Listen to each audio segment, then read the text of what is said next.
Guerra, é guerra, e no dia de hoje temos várias notícias inéditas e bem diferentes mesmo, ok? A gente já vai falar a respeito do mapa, mas a principal notícia do dia de hoje é impossível negar. É o Brasil. E isso daqui está sendo relatado por diversos portais e diversas fontes gringas também. Não é só coisa nacional, mas está rodando internacionalmente grande, principalmente para quem acompanha a guerra, né? A Polícia Federal ela desmontou uma rede de espiões russos com documentos falsos no Brasil. Então, né, uma investigação sigilosa da Polícia Federal Brasileira desmantelou uma rede de espionagem russa que formava agentes secretos com identidades falsas do Brasil. A informação foi publicada nessa quarta-feira pelo jornal norte-americano, o New York Times. Não é qualquer jornal, não é qualquer fonte, ok? Segundo a publicação, pelo menos 9 oficiais de inteligência russos operavam com RG e CPFs forjados aqui do Brasil.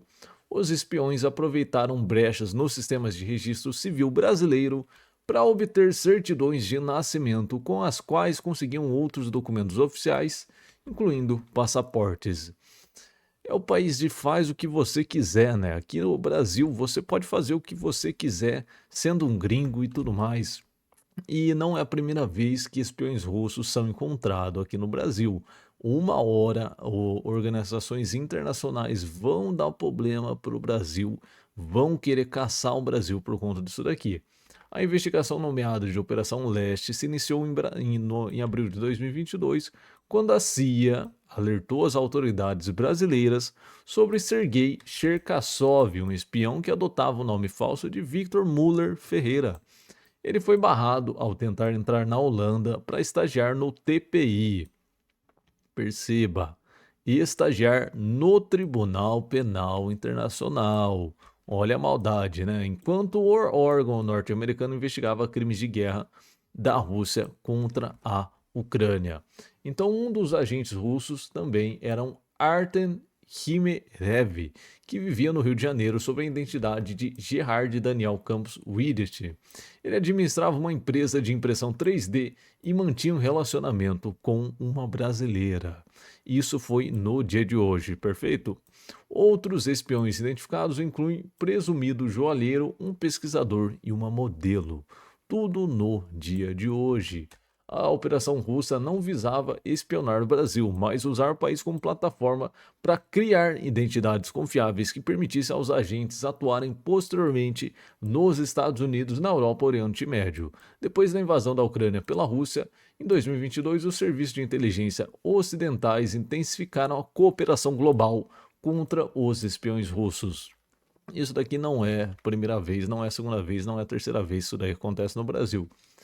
A maioria dos agentes conseguiam fugir antes de ser capturado, provavelmente retornando à Rússia. Como estratégia para queimarem permanentemente a identidade desses espiões, a PF emitiu alertas azuis da Interpol para localizar pessoas usadas para localizar pessoas de interesse sem ordem de prisão, circulando seus dados para 196 países.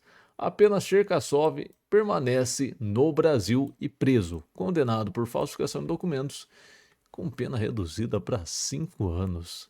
O governo russo tentou extraditá-lo, afirmando que ele seria um traficante de drogas procurado, mas as autoridades brasileiras rejeitaram. Ele vai ter que cumprir esses 5 aninhos aqui no Brasil, sim. Vai ter que sim, viu? Então tá aí, 5 aninhos para um cara que vem, invade nosso país, faz o que quer, cria documento, traz um problema internacional e para dentro do país e é 5 aninhos só e tá tudo tranquilo, né? Tudo termina em pizza aqui nesse país. Mas vamos para outras coisas, sair um pouquinho desse país, né, do Brasil, e falar a respeito da guerra da Ucrânia, de fato. Na guerra da Ucrânia tem uma novidade que eu quero passar para vocês bem rapidinho aqui. Há relatos russos, não ucranianos, da invasão de uma nova zona da região de Kursk. Até muda, né? A região de Briansk mesmo. Então a Ucrânia está invadindo a região de Tetkino, invadindo a região de Sami aqui também, invadindo a região de Belgorod. O que os russos vêm relatando é uma nova invasão na região de Bryansk. Então seria um novo território que a Ucrânia estaria possivelmente invadindo. E pior, né, para eles, que eles dizem que a Ucrânia conseguiu infiltrar mais ou menos 80 quilômetros na linha de frente. 80 quilômetros é coisa demais, ok? 80 quilômetros não é qualquer coisinha. Então tá aqui, né? 80 quilômetros mais ou menos ali na região de Pochep e tudo mais, bem pertinho de Briansk. Mas eu quero tratar isso aqui como rumor ainda, porque as fontes são só russas, não tem nenhum tipo de identificação visual e eu trabalho sempre com qualidade aqui. Eu não quero trazer nenhum tipo de coisa errada. Então fique isso daqui como rumor, como uma fala de uns russinhos que tá aumentando. Tá aumentando essas falas, eles estão ali bem bravos, com possivelmente isso acontecendo. E se acontecer de fato, é uma coisa nova, é uma nova zona que nunca antes tinha sido invadido pela Ucrânia. E aqui a gente sabe que está bem fragilizado, sim, toda essa zona de mata está bem fragilizado por parte da Rússia. E fácil sim de invadir, mas eu não entendo se a Ucrânia teria mesmo a intenção de fazer isso.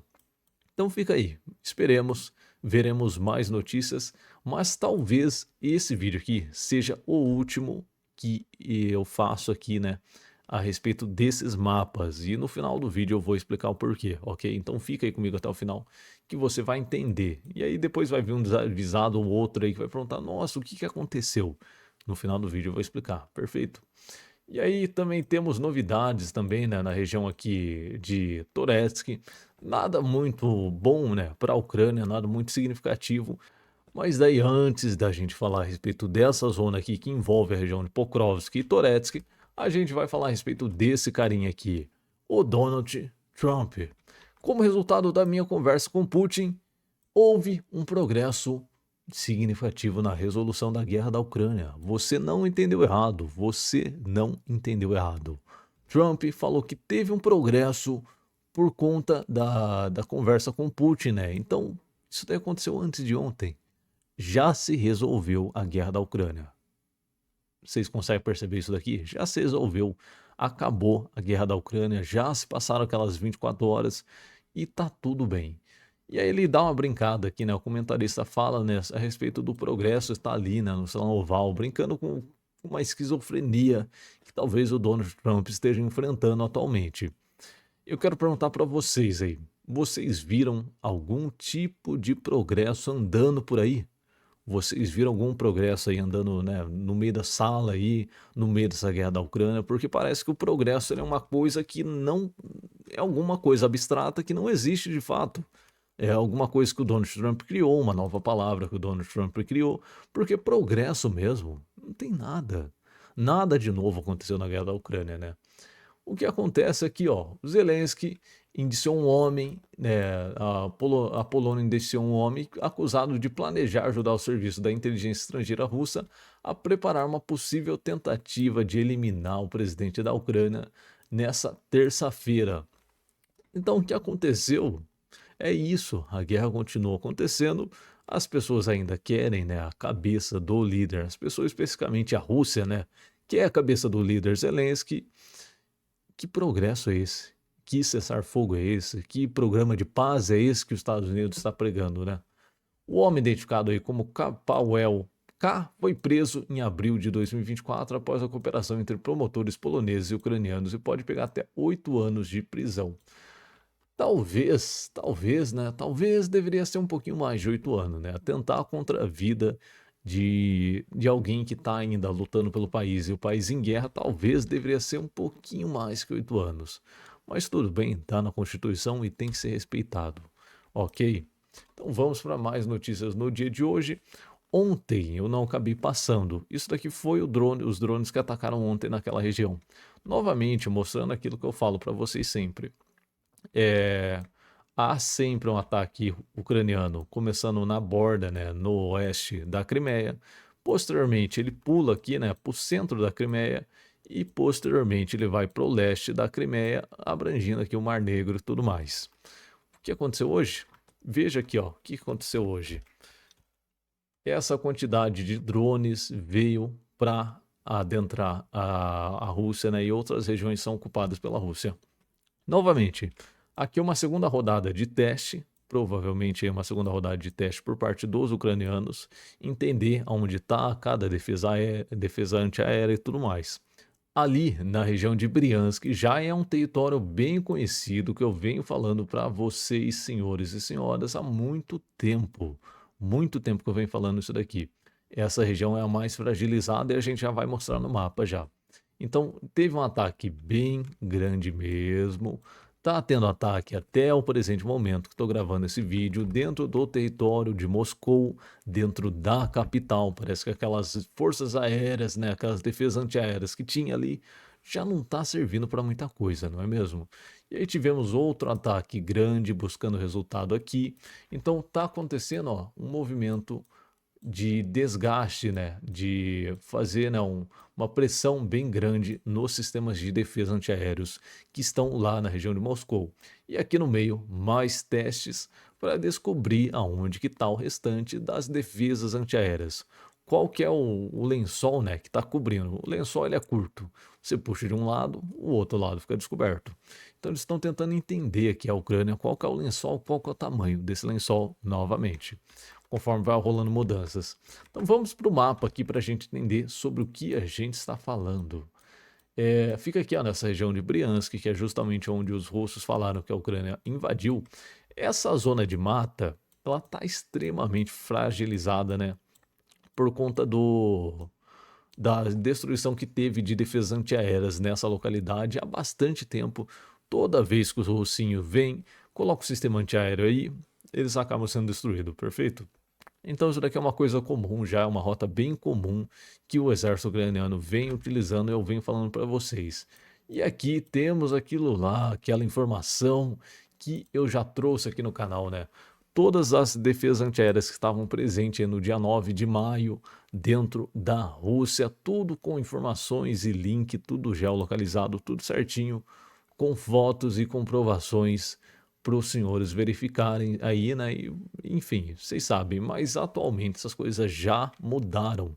Então é um esforço por parte da Ucrânia de entender quais mudanças que aconteceram, aonde que está cada coisinha aqui, qual foi a movimentação desses sistemas de defesa antiaéreos que estavam aqui na região de Moscou. Fato é, teve movimentação, teve brechas e está sendo explorada pela Ucrânia e nesse presente momento está sendo atacado. A região de Moscou está sobre aquele tapete, né, o plano tapete que sempre, né, sempre é ativado, né, qualquer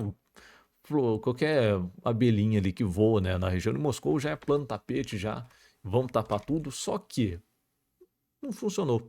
Não funcionou nada, né? Então as autoridades da aviação russa emitiram o plano de tapetes para o porto de Ivanovo, em Moscou, o que significa que há uma ameaça de um grande ataque aéreo de UAV. E teve ataque mesmo, teve resultado, veremos né, o resultado amanhã, mas teve sim coisa sendo atingida. O Ministério da Defesa russa relata quase 400 drones derrubados por dia.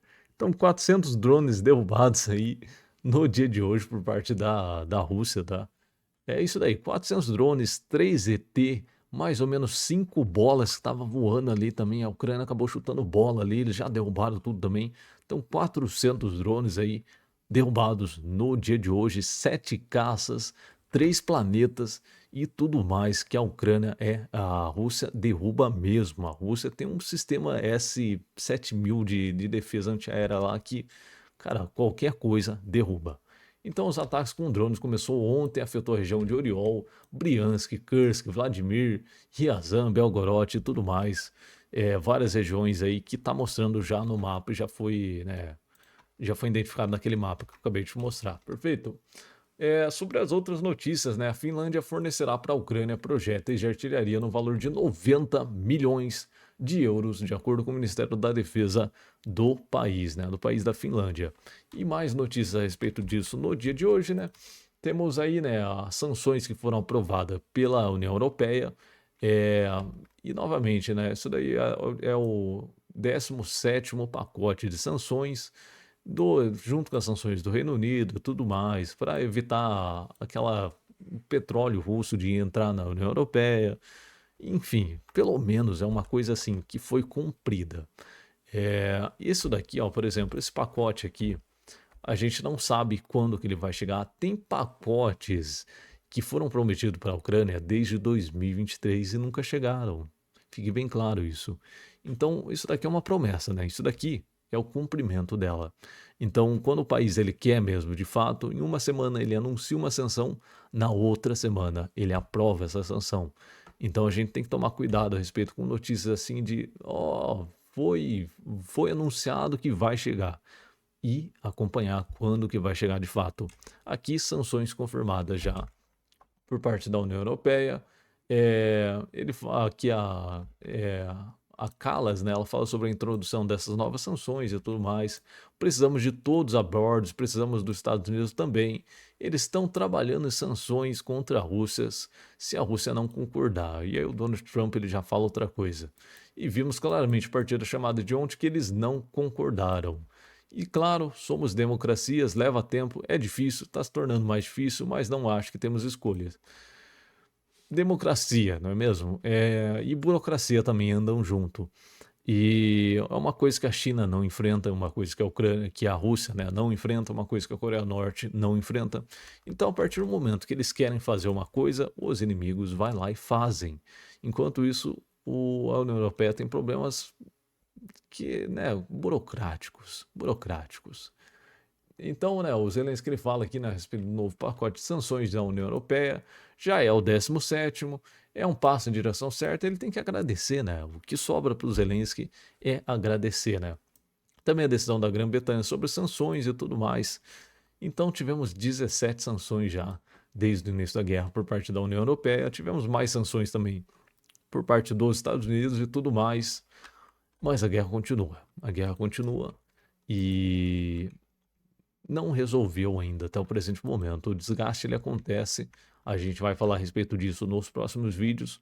Só que a resolução, de fato, ela demora um pouquinho de tempo. No campo de batalha aqui, ó, a Rússia ela está forçando bastante o meio aqui, né, da região de Toretsk.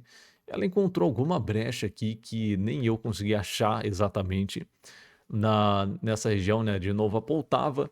Eles conseguiram encontrar alguma brecha que, de fato, eu mesmo tentei olhar aqui qual foi o problema que o exército ucraniano enfrentou aqui e não encontrei.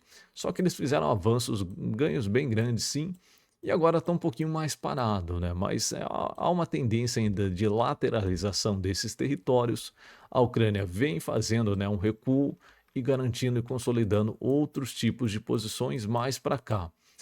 A tendência é que a coisa fique reta aqui, né? Então ele saia desse movimento de pinça grande que está acontecendo aqui e mantenha uma linha reta.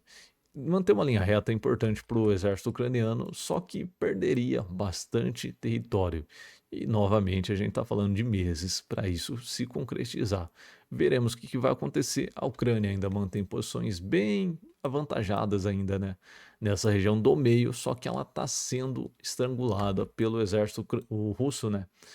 Então a coisa está bem difícil aqui, apesar da Ucrânia fazer ataques, esses ataques eles custam caros e talvez não faça tanto sentido manter isso daqui numa zona tão apertada assim, correto? E aí continuemos, né, com a Batalha de Toretsk.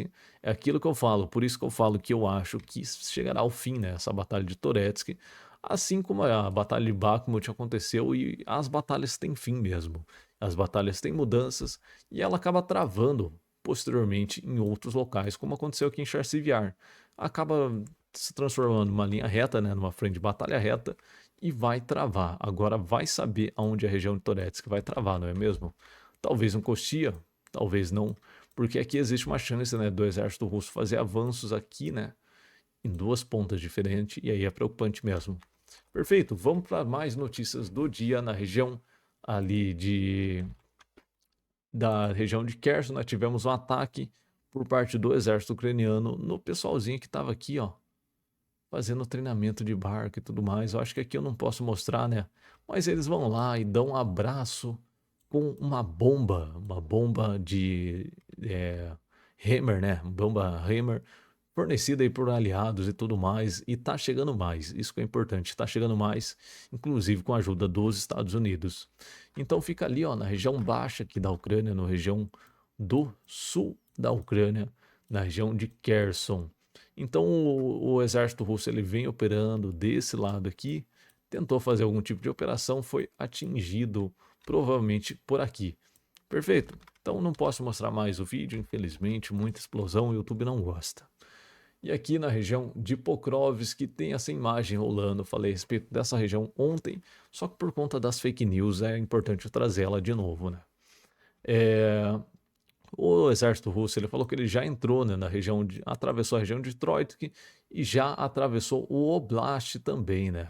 Então, atravessando Nova Pavilka e tudo mais. Só que isso daí foi desmentido pelo Deep State, que falou que isso daqui era um carro ucraniano, né? Um carro ucraniano que ele acabou travando e caindo na própria armadilha, né? Que fica ali na região de Pokrovsk, para você ver como o negócio funciona mesmo, né? É aquela nova tática que a Ucrânia vinha fazendo aqui, ó, na região de Pokrovsk, que eu já vinha falando há bastante tempo. Até o presente momento, temos a frente de batalha parada dessa exata maneira. Nenhum tipo de movimentação diferente. Então, o exército ucraniano tentou fazer algum tipo de avanço por aqui, né, na região de Pokrovsk, e acabou caindo, né, na própria armadilha de arames farpados, né, que eles colocam aqui. E posteriormente tem outras armadilhas, mais buracos cavados, trincheiras e tudo mais. Mas a Ucrânia acabou abandonando esse carro aqui, o exército russo vai lá e se aproveita da situação para fazer o merchan, né? Importante disso, né? Fazer merchan. O Departamento dos Estados Unidos aprovou possível venda de mais de 1.400 GBU-39 de ar para a Polônia, né, de 180 milhões. Estados Unidos vende para a Polônia libera um estoque e posteriormente isso daí vai para a Ucrânia. Então é importante sim, né, ter essa negociação entre esses dois países e tudo mais. Se isso daqui chegar mesmo para a Ucrânia, é importante devido aos ataques, né, que a Ucrânia vem fazendo e isso daí é percebido por outros canais também, mas eu já venho falando a respeito disso um pouquinho de tempo já, que é por conta disso daqui, ó. Defesas antiaéreas destruídas no campo de batalha abre também espaço para aviões atuarem com mais liberdade ainda. Ok? E agora falando a respeito, né, do que eu prometi no começo do vídeo, de não trazer mais mapa. Infelizmente, eu não consigo dedicar minha vida inteira para o canal, né, em si. Tenho minhas coisas foras porque eu não vivo disso daqui. Eu queria que isso daqui se transformasse num projeto consolidado. Eu sei que talvez um dia isso daí aconteça mesmo. Só que no presente momento, coisas externas atrapalham o meu caminhar, né, no YouTube aqui. Então, eu ficarei aí uma semana e mais ou menos, acho que até sábado, sem produzir conteúdos com mapas, porque isso aqui demanda tempo e aí vai faltar tempo para mim. E aí eu não vou conseguir produzir isso daqui. Todas essas informações que eu trago, principalmente de movimentações, são extremamente difíceis, porque eu faço sempre um pente fino. Isso aqui não é qualquer lixo que eu venho trazendo para cá. Então é com tristeza de verdade que por uma semana eu vou estar travado nisso daí, não vou conseguir trazer. E eu espero que eu espero que os senhores estejam aqui apoiando ainda e que pelo menos voltem aí, né, sábado, no próximo sábado, e voltem aqui nesse canal que manteremos o mesmo padrão de qualidade. Perfeito? E teremos também um vídeo um dia sim, um dia não, nessa semana aqui. E novamente, é com tristeza que eu falo isso. Não queria estar fazendo, mas enfim. As coisas são. A vida é diferente atrás dessa tela aí que você está me vendo. Perfeito. Agradeço a todos. Muito obrigado de verdade para vocês que apoiam de fato esse canal. E guerra é guerra.